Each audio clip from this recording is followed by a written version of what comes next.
truth. Welcome to Drop Me Off in Nashville with Scotty and friends. Welcome to Drop Me Off in Nashville, your all-access pass to stories, sounds, and souls, or no souls, of Music City. So, this is going to be a explicit, is that the word, David? Explicit? Where you could, we're going to tell you some stuff about Broadway after dark, right? Yeah, that term works. Well, yeah. But we don't go very much anymore, right? No. Nope. Stay away from that place. And why? Say it like every other local says. How come? Well, it's gotten just too many people. It's a great place to go if you're a tourist and you want to come visit and have a good time. But locals, it's a Wednesday afternoon, about 11 to about 1 o'clock, and then time to go. So you guys don't understand something. People around the world, when they get to Nashville, help me, Dave, with this. There used to be like 10 great bars, probably a few more.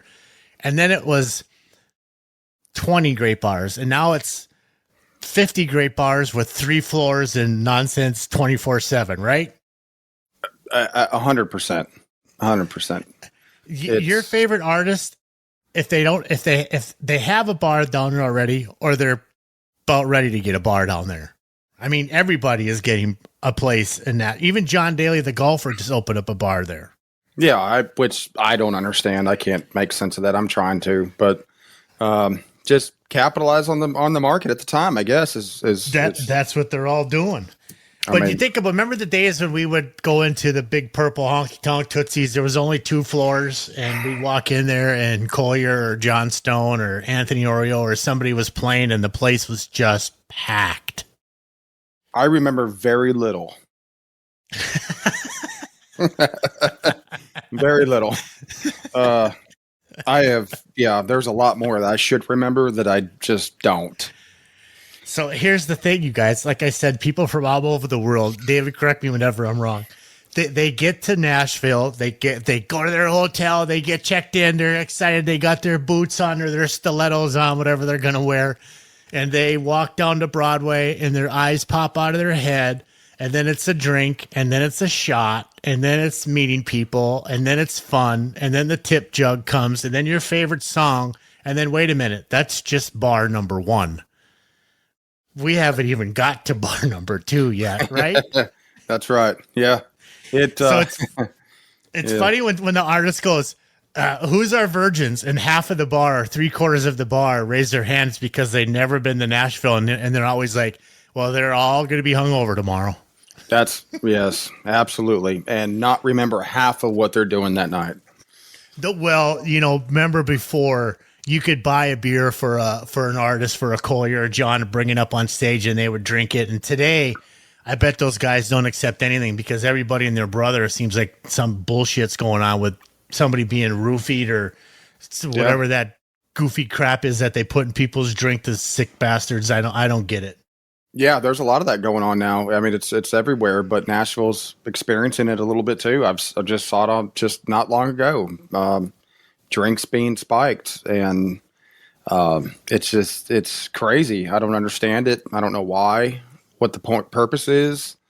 But yeah, no, it's changed for sure. And that's just one of the reasons that I just try to stay out of there.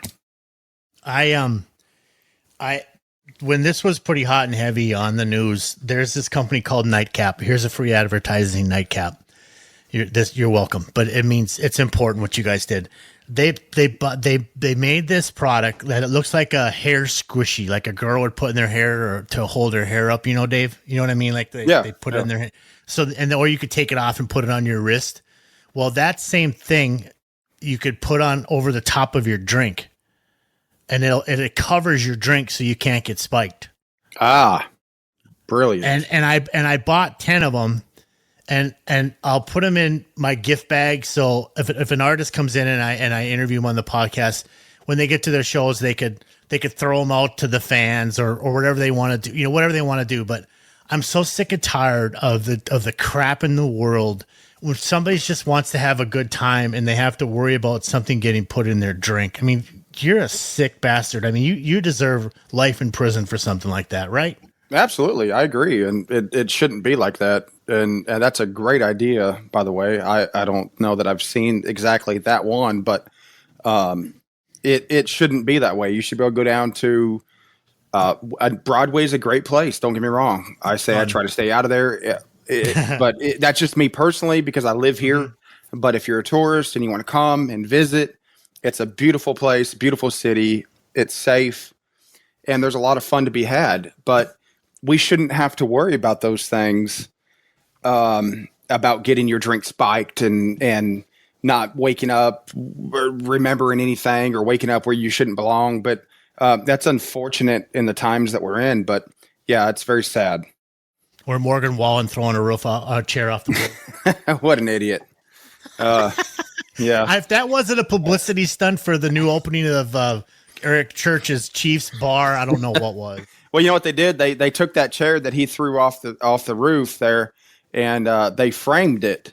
And it's actually sitting on one of the floors of the bar in a glass encasement.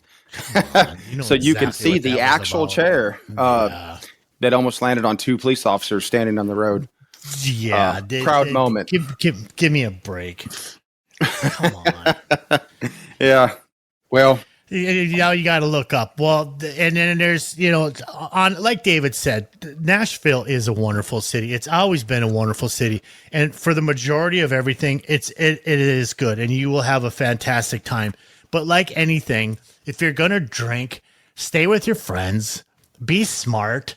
Don't drink too much. Watch what you're drinking. Drink from drinks you only get from your friends or that you buy yourself.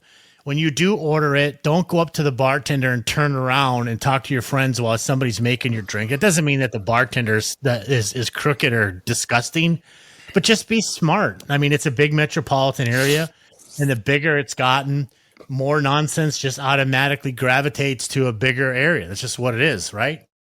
Yeah, that's right. I mean, I thought about that when I started seeing this stuff starting to happen. I'm like, okay, is the bartender doing it? Is it the person next to you? But why would the bartender do it? What's the benefit in that for them? I mean, that's not, what do they get? Nothing. So where it's coming from, who's doing it? Who knows? I don't know. Right. I don't know. You want to know the funny thing, which I don't believe this at all. And this is, you guys, I'm going to say this, and I don't care how you feel or what I think, or if you're trying to read into me, it doesn't matter. But I'm going to say it. It seemed like all the reports said it came out of Jason Aldean's bar. And what does Jason Aldean do? He's a known Republican. He speaks his mind. He speaks up. And now all of a sudden, out of all 600 million bars down in Nashville, that's the only bar that this incident happens over and over and over again. Really? Give me a break. Well, there's no way. No, it's bigger than that. I think it's just, we're hearing what they want us to hear, and it's not, I don't think we're getting all of it. But honestly, these bars, I mean, you can go Luke Bryan, Big Red, Old Red, Jason Aldean's, Jelly Rolls. Those are all owned by a entertainment group that license their names to the building. So there are a few down there that actually invested their own hard-earned money. And one of those that I know to be factual is Garth Brooks. Garth did that. He did that show on Amazon, remember? He honestly put his cash out of his bank account and built that play, bought the building and built it. So, which is great. He took on that challenge and that liability and himself. But a lot of these other artists, you see all these bars down, Morgan Wallen, Alan Jackson, all those stuff. Maybe Alan Jackson. It could be by him. Yeah, that one could be. I think he might be one that is owns his own place. But a lot of this stuff you'll see is owned by an entertainment company. Right. Well, but it kind of makes sense. I mean, you could license the name. That would automatically bring in the crowds. That would automatically give you a built-in audience. People are going to come there for something that you're doing. So it kind of makes sense. I mean, in a business standpoint. Sure. I mean, yeah, absolutely. It's a marketing. It's a marketing thing, and it works. It brings these people, and we want to go to Jason Aldean's bar, and it's a great bar. I love it. I go there just about every time I'm on Broadway. I eat there. Right. They have great food. Kid Rock's a full menu, or like steaks and all that, or is it more like bar food? They have great food. They have a little bit for everything. They do offer steaks. You can get a ribeye. You can get a filet. You can get, my girlfriend personally, she goes there and loves the filet. It's a salad with filet mignon in it. Yum. Blue cheese. I mean, it's a good portion. Yeah. Kid Rock's Steakhouse downtown, third level, I think it is, maybe something like that. It's a full-on sit-down steakhouse. I mean, tomahawk steaks, crazy. Everything you need. And they're good. And they're great. I get quesadillas once in a while at Kid Rock's, and I would go down in the mid-afternoon because Coley was playing on a Monday or Tuesday, and I just missed seeing him, and I would go down and I would try to get maybe a quesadilla or something and sit there and watch him, and it was always delicious. Very good. Absolutely. I was there. Hey, hang on a minute. Who are you? Come over here, ma'am. What's your name? Hey, y'all. Uh-oh. Trouble's here, David. Uh-oh. I know that voice. You know that voice? Tell her to cut something off. David asked me to go cut something off. I asked her to come pick me up because I wanted her to come in and see everybody, but they all just scooted out before. I had a couple interviews before I talked to you, and they ended up leaving. But anyway, so tell me, besides Jason Aldean's, who has the best sound? Like, if you were an artist today and you were going to play at your bar, I mean, Garth has a pretty cool TV screen and sound. For sure, Blake Shelton. With the screen and with their sound system, just sound system alone, I'd say Kid Rock's. The stage is pretty good. Who do you think has the best place? Or if I was an artist today, where would you go try to get your gig at? Well, I would say today, currently, I was just recently with my family. They came out to visit, and we went into Kid Rock's first floor towards the back. And I would say it's a hard toss-up between Kid Rock's and Garth Brooks. I think have the best investment in sound, definitely on their first floors. The floors change just due to acoustics and maybe outdoors. But Kid Rock's and Garth Brooks is my two top picks. Now, back in the day, maybe years ago or prior to them, I would say your best, and still is good, the stage. The stage is wonderful sound. Tommy Two-Tone played in there, and I did backup vocals for him one time. And I literally, when he started playing 867-5309, I looked out at the crowd, and their hands were up, and they were having so much fun. It literally looked like I could just jump up on their hands and walk from the front of the stage all the way to the back of that bar with ease. It was so cool to see, and the sound in there was amazing. It's very good. They have a good setup there. They invested some money in sound, and they keep up on it. It sounds like, because recently, again, I was in there, and it still seems to hold that higher end of quality. So if you let's say you lived back in Oakland, California, right? And you were engaged, and your wife or wife-to-be says, I'm going to have a bachelor party in Nashville with my girlfriends, what would you say? Don't do it. Give the ring back now. Yeah, don't do it. Angie, why are you rolling your eyes about that one? What do you do you think I'm wrong on that one? I mean, if you can't trust your soon-to-be wife to go on a trip somewhere, then she shouldn't be your soon-to-be wife. Now, what do you, Dave? What do you think of that? I say that not because it's not. I wouldn't trust her to go there. My girlfriend, I don't have to worry about her. She likes to get on her phone and watch dog videos. Your girlfriend watch dogs videos. Yes, she would rather do that than go downtown Broadway. Very disturbing. Very disturbing. Yeah. What's wrong with you, Kaitlyn?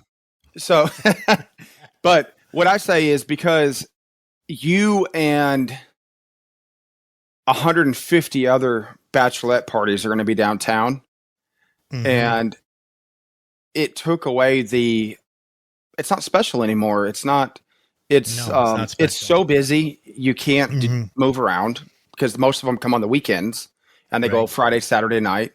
And, but it is pretty hilarious though, to watch them go on.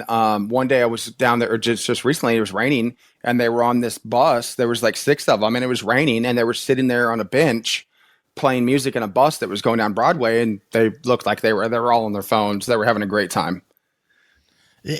There's no doubt about it. It's a blast. And I probably should not say that they're all cheaters, but a few of them are.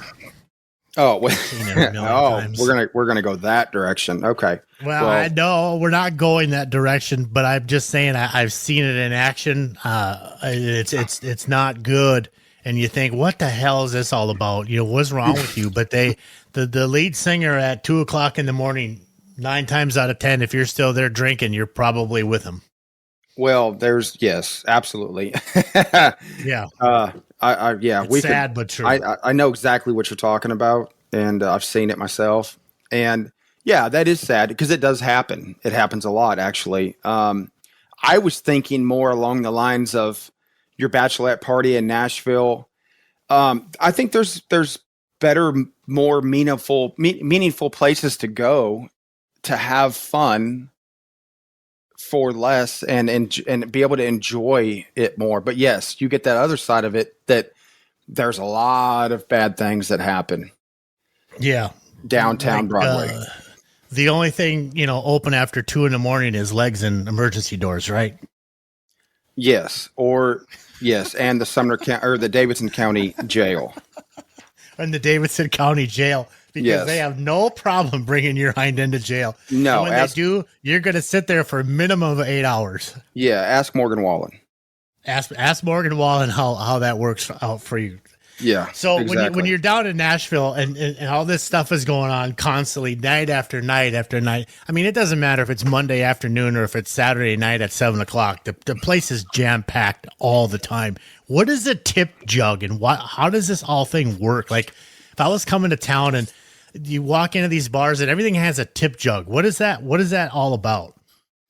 Well, the tip jug is passed around by the artist or the band throughout the night, throughout their shift. I think they typically play maybe 4-hour shifts, and they're just playing song to song to song to song, back to back, straight through, no break.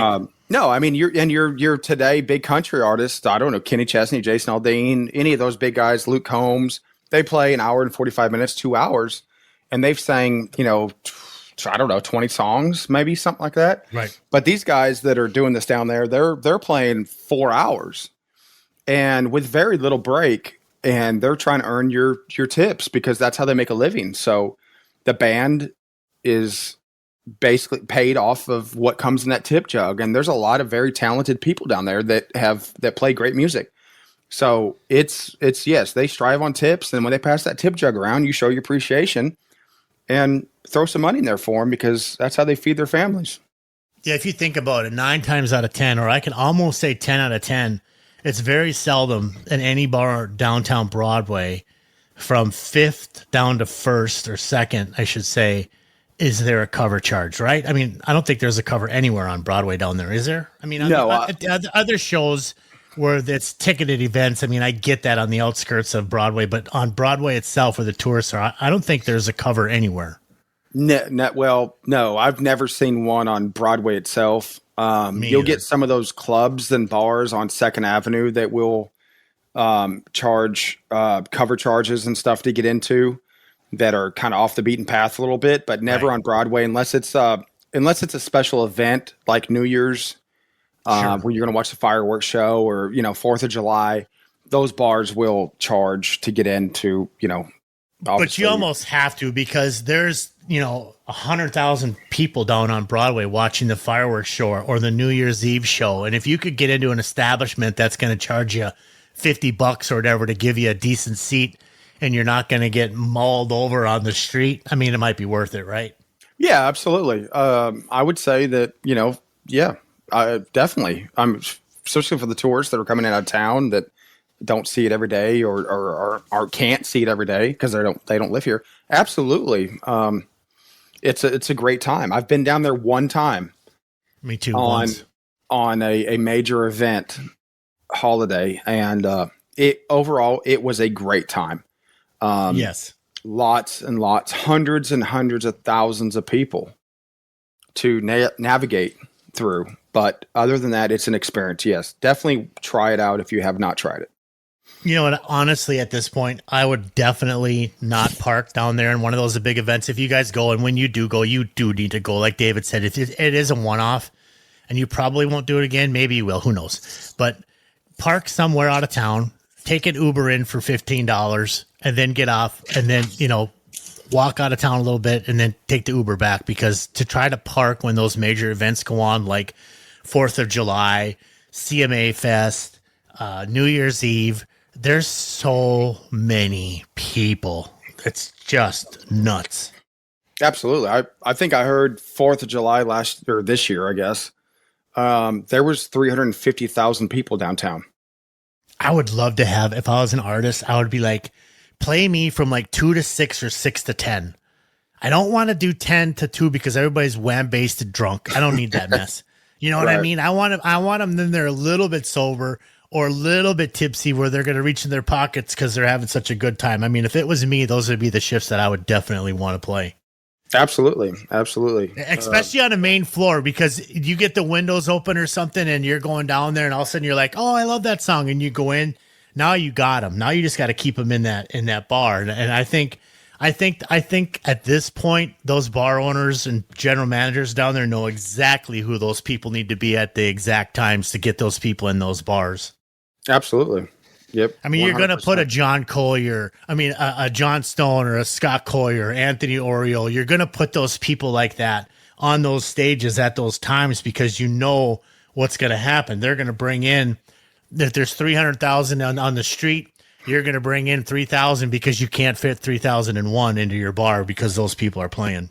Absolutely. They know their flow traffic, their heightened times, and they know what bands to put when and where and who draws the crowd. I mean, these artists have a following. They post on their social medias that they're going to be here at this bar at this time playing from, such and such to whatever. And you'll get a lot of followers that will come in there at that time to play. We talked about James Crothers. I don't know how many times that I have specifically left my house and went to the Nashville Palace because he plays from 2 to 5 on Sundays. And I've been there for that because, I like to listen to him. So I go there for him. You're such an ass. You know that? Why's that? We have to tell this story. It was me and you and Angie and Kaitlyn. And we started the day out at Loveless Café, right? Is that right, Angie? Yes. You have to come over closer, hon.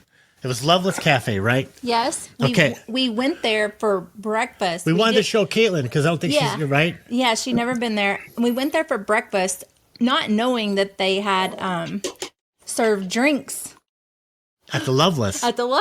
Because it had been a while. At 10 or 11 in the morning. Yeah. Mm-hmm. So, I forgot about that. Yeah. We all had one, right? Yeah, it all started at the Loveless. And then Scotty, the big fan of Garth, goes, I want to go see Garth. That was our anticipated anticipated stop was to go there next. Yeah. Remember that, David? I do. And then go ahead. Well, did we not go there and then we went upstairs, or that was a different time? Never. I'm sorry. That was the same time. Then we went upstairs. I'm working my way over to over to the Nashville Palace. Okay. James. Yeah. So then we're at Garth's and we're checking it out and we're looking for Trisha's chicken because she says, but it wasn't open or something, right? That's right. It wasn't open. And I know what made me pissed that day? Some girl was singing with her phone. God, that drives me insane. I got to get over that, don't I?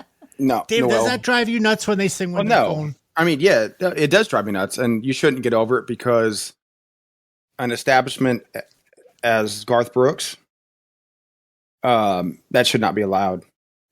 Yeah, you should be able to learn 16, 17 songs. I mean, if there's a request and somebody says, hey, can you play, Madonna or whatever they request, who cares? And you should go, well, I'm not really sure I know how to play that one, but because you're in Nashville and I want to make your experience better, absolutely. Let me see if I can figure it out. Pull your phone out, sing it, and then the phone goes right back where it belongs, right? Wait, hang on, Dave. What are you saying? But to be fair, maybe that's got their set list on it or something. Maybe just benefit of the Collier doubt, taught me too that maybe. some people run their board off of their phone, like they run their sound. Yeah. But I don't know if that's really going on with some of these. But wasn't the girl that was looking at her phone? Weren't we really disappointed that she was looking at her phone because she was singing a very well, I think, a well-known song. I believe, staring at it. Correct me if I'm wrong, but it was a song that if you're singing there, you should have known this song. If you're singing at Garth's bar, you should probably know Garth's songs. Well, I don't know if it was a Garth song or if Trisha. It was. I can't remember, but we're like, how do you not know this song? Like, how? Yeah, how do you not? Yeah, maybe that's nerves. Maybe it was her first gig. I mean, I want to give him excuses, but it's really hard for me to do because I think if you're going to be a painter. And you got to buy the paint. You got to learn how to paint. You got to become an expert in the painting business. If you're going to be a singer, learn the songs, figure out the songs, and then get your gig, and then go down and start performing. And don't perform to your phone. Perform to the people. Well, I mean, I agree, but we all know people that fake it till they make it, or don't, or they don't, Right. Exactly. That's the thing. So okay. So we're at Cars. And now you go, hey, I know this really good guy. His name is James Crothers, right? Right. Yep. And then Kaitlyn pops in and goes, oh my God, Scotty, he's so good. And yeah. So James tell the is a story great. After we left Gars.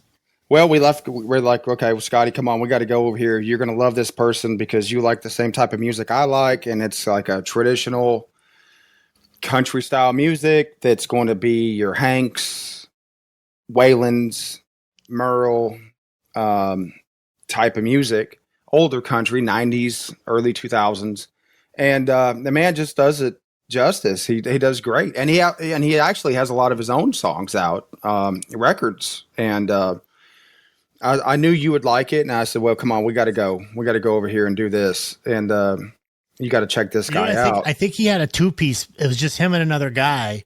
Yeah, him and a fiddle. And it was another thing about James is that that he opens for Alan Jackson. He's like one of Alan's premier openers. Yeah, he's been on a run with Alan for I think this year and I think some of last year. And I was just talking to him a week or two ago, and he was telling me that they've asked him to come do the last final shows at Bridgestone, I think early next year. And he was honored to go do that. So he's going to be a part of that. But so we took off from downtown Broadway, had enough of that, and went to the Nashville Palace where James plays, and things got interesting. Angie, what does it mean when they got interesting? What does David mean by that? Oh, me. Scott got in his element. Boy, did he. I finally found a singer. Yeah, I mean, if you want to just hear music, live music, downtown Nashville is fantastic. But if you want to hear traditional country music, an artist.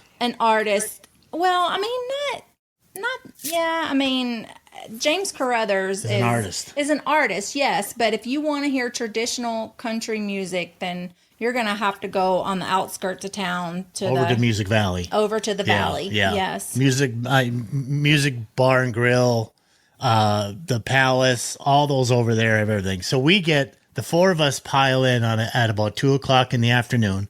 We each probably had 2 drinks. I don't think you had but one because you were driving. Right. That was at Loveless 3 hours ago. Yeah, I was the designated driver. We end up over at this place, the Nashville Palace. Nashville Palace. We belly up. David, you and I haven't honky-tonk together in a long time. So you and I sit down side by side, right?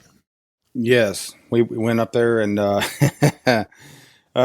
we hung out in there for a little bit. Yeah, we started having some cocktails and started requesting some good old traditional country music.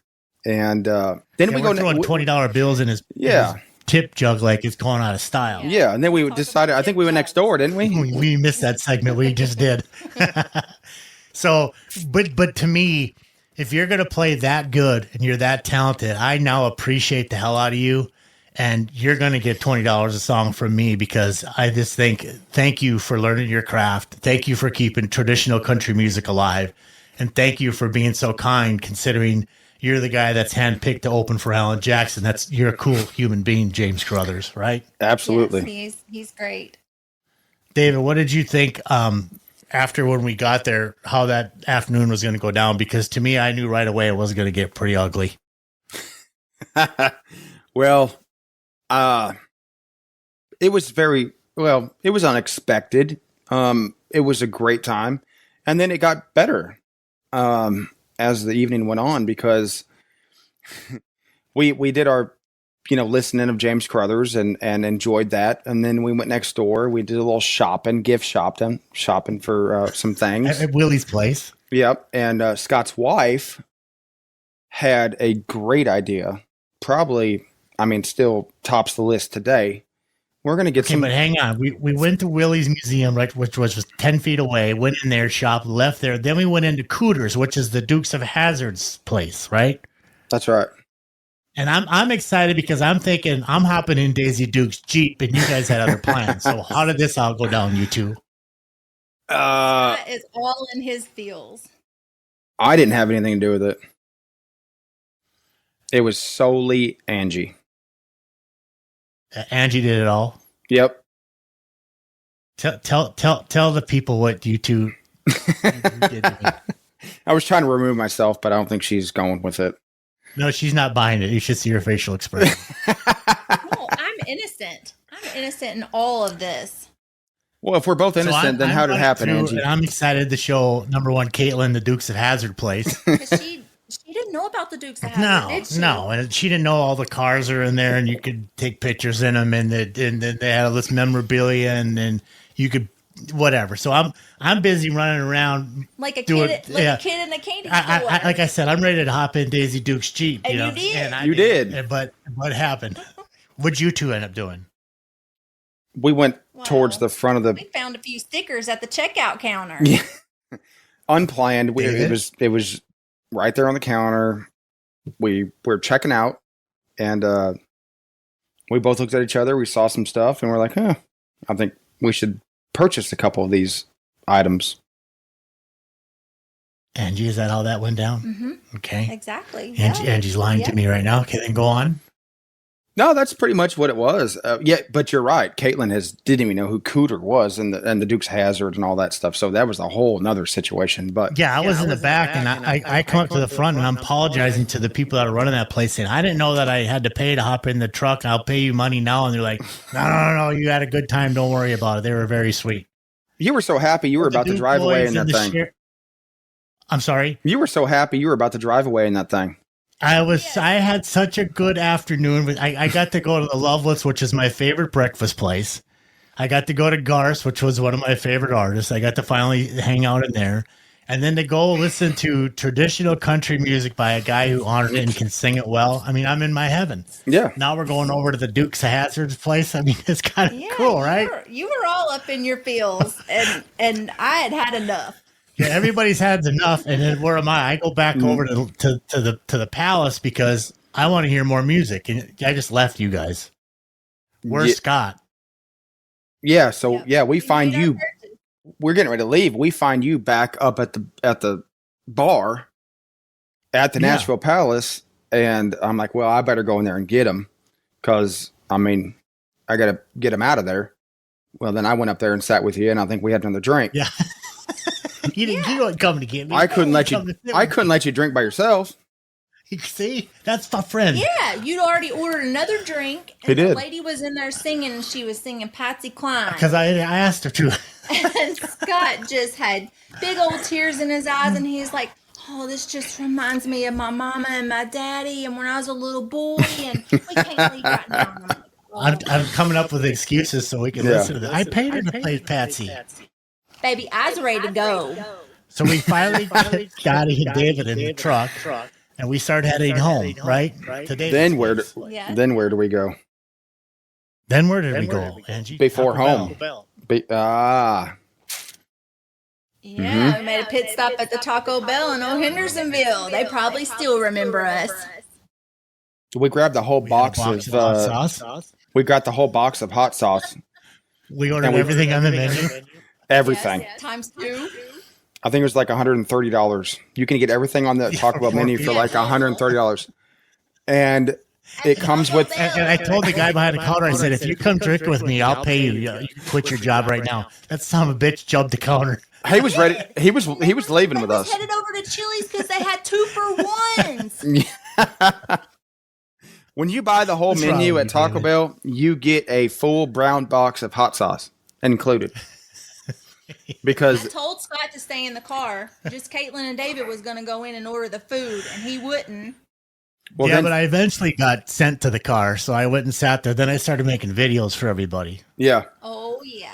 So what we're trying to tell you guys is Nashville nights and Broadway after dark, even though this was midday, it is a fun town, right, David? it is. You have to Angie, be fun careful. town. Yes, always a party going on.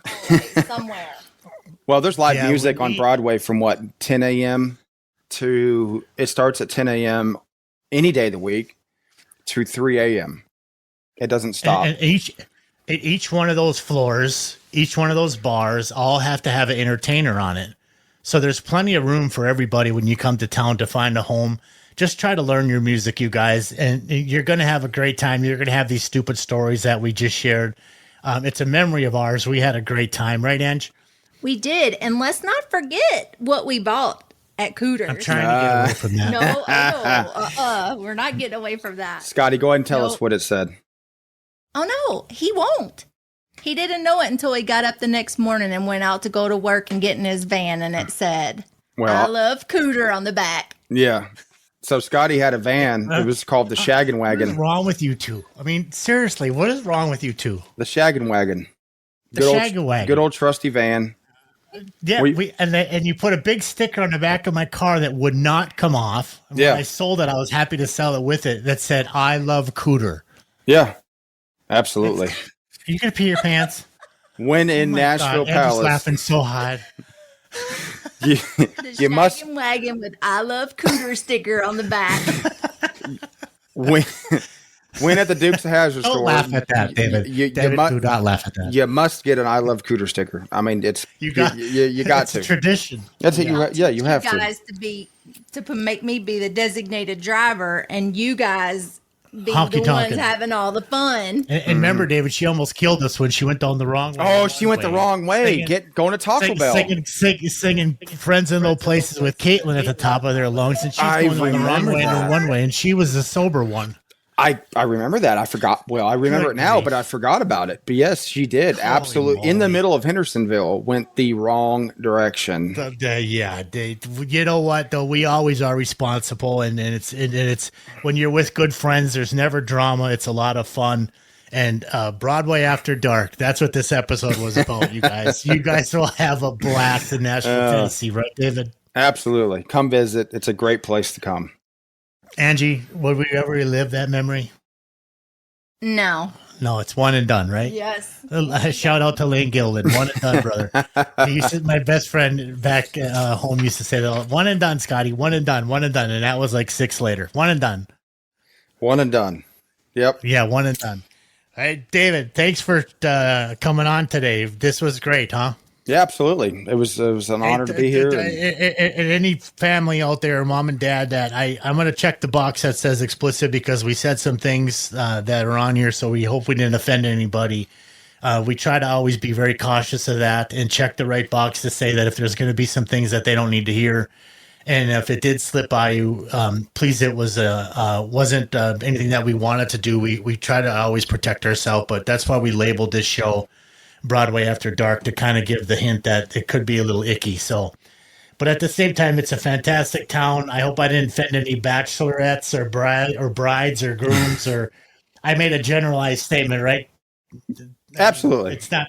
Yeah, it's not everybody. It's just generalized. Yeah, no. I mean, come on. It's a lot of fun to have, and come enjoy your bachelorette or bachelor parties. Yeah, you'll have a ball. It's a fun time. There's a lake. What's that lake up there where you're at? Old Hickory?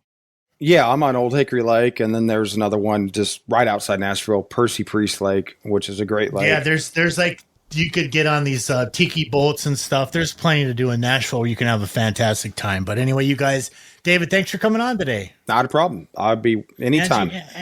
Angie, cool. What do you think? Thanks for showing up here, just saying hi to everybody. I appreciate it. I brought you and Mark some more sweet tea. We appreciate you so much. And it's so good. Hey, are the Titans winning? I see you have the Titans shirt on. Doubt it. Let's just don't talk about it. 0-3. See? It happens. Hey, everybody, like and subscribe. We're really happy that you are listening. And take care. Hey, now. Hey, this is Julie Black. And this is Dave Eichenberger. And you are listening to Drop Me Off in Nashville podcast with Scotty and Friends. Thanks for joining Scotty and Friends. Don't forget to like and subscribe to join the Drop Me Off in Nashville family. Engineering and production provided by Podcast Production Music. Well, Nashville, can't thank you enough for all the time. Y'all come back now. Here?